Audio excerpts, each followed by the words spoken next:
জুমার আগ থেকে বৃষ্টি মুষলধারে চট্টগ্রাম শহরে এখনও থামছে না, জুমার পরেও থামছে না। প্রচণ্ড বৃষ্টি হচ্ছে চট্টগ্রাম শহরে।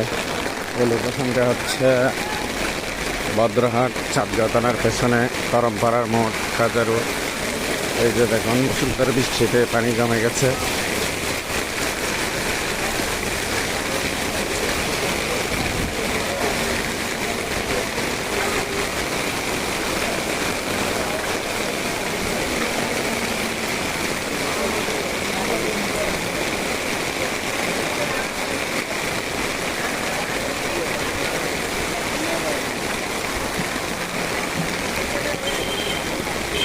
যে আপনার চাঁদগাঁও থানা দেখা যাচ্ছে, আর এদিকে ওয়াইডাবিল স্কুল, আর এদিকে হচ্ছে জিয়া কমপ্লেক্স, সিটি কমপ্লেক্স, স্বাধীনতা কমপ্লেক্স বলে এটা।